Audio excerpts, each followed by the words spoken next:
Because of the resources and experience of most law enforcement agencies, the search for fugitives usually ends in a few hours. An exception to the rule was experienced by the Missouri State Highway Patrol in September of 1986. A murder suspect had fled to the St. Louis area. For the next 11 days, he eluded law enforcement and terrorized the small town. On the morning of September 22nd, 1986, Indianapolis police were called to the scene of this murder. A store owner had been shot during an attempted robbery by a man identified as Mike Wayne Jackson. It was Jackson's second murder that day. The first victim, his probation officer, killed in cold blood earlier that morning.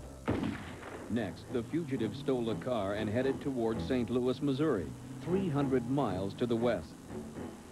Reaching O'Fallon, Missouri, the killer tried to kidnap a woman from this market's parking lot. I will shoot you, I will. And the woman, not wanting to be publicly identified, said she escaped only by screaming violently at Jackson. Not as lucky was this man, Earl Finn.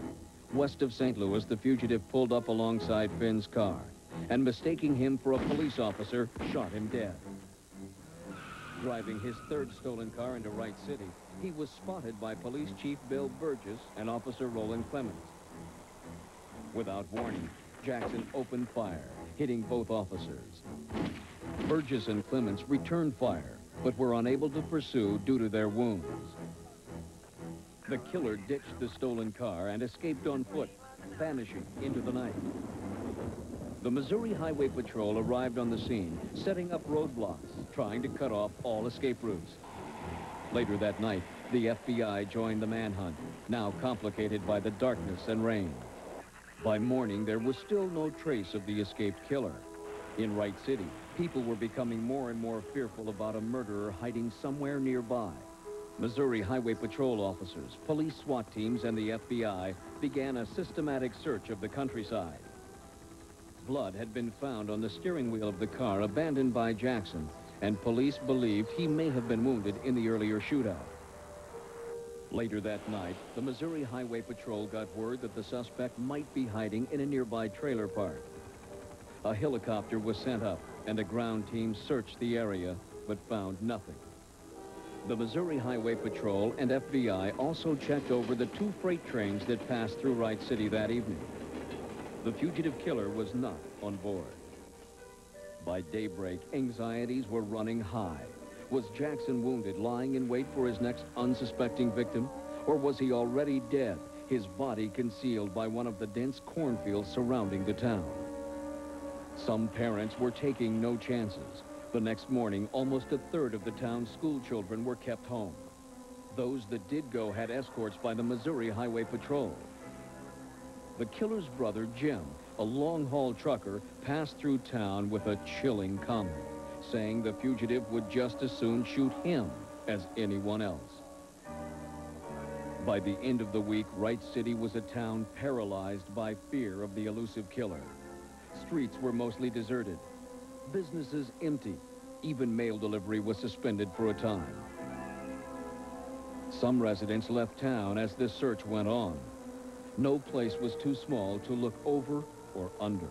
Still, the hunters were no closer to their quarry. By the end of the 8th day, those still in town came together to comfort each other, still wondering what might happen next. By now, more than 60 Missouri Highway Patrol troopers were on the scene. The search for Mike Jackson was stepping up, as the patrol and the FBI were convinced the fugitive killer was still hiding nearby. Jackson's nephew showed up, offering information about his uncle being an experienced outdoorsman, able to survive in the wild for days at a time. Special tracking dogs were called in, but they too failed to find the fugitive. As police stalked the killer, farmers felt especially vulnerable. Some started carrying guns. The harvest couldn't wait for the manhunt to end. At local churches, the usual invocations for a bountiful crop were accompanied by prayers for the swift capture of a brutal killer before he could claim another victim. Working into the night, the Missouri Highway Patrol and the FBI added a high-tech element to the manhunt, an Air Force plane called the Night Stalker that could locate the hidden fugitive by sensing his body heat. But it, too, found nothing. Then, a break. A search of an abandoned trailer turned up a razor and hair. Speculating that Jackson may have shaved off his beard, new wanted posters were prepared. The killer's mother now released a letter she had written before her son's rampage began, futilely begging for him to be confined to a mental institution. Her plea had come too late. Mike Wayne Jackson had already murdered 3 people, capping a criminal record that started in 9th grade. 30 crimes that included rape, robbery, and assault with a deadly weapon. On the 10th day of the manhunt, the Missouri Highway Patrol and the FBI searched this vacant farmhouse for a second time. An officer remembered earlier seeing a blue raincoat in one of the rooms. Now it was gone. The searchers fanned out to check the barn at the rear of the house. As they moved in, a shot rang out. The time, 6:30 p.m. As darkness fell, the Missouri Highway Patrol and FBI surrounded the barn and blocked all roads leading to the property. There were calls for the suspect to surrender, but no response. Soon it was dark, and a helicopter was sent in to illuminate the barn area. The officers then saturated the barn with tear gas. Still no movement by the suspect. At 11 p.m., with a heavy rainstorm approaching, a decision was made to rush the barn.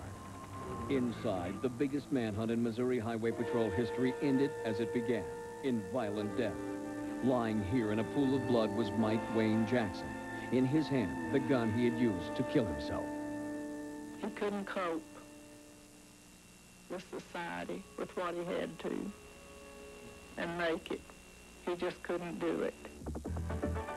Next, the story of an unassuming officer who patrols one of the most lonely highways in California, with a special partner and a special mission.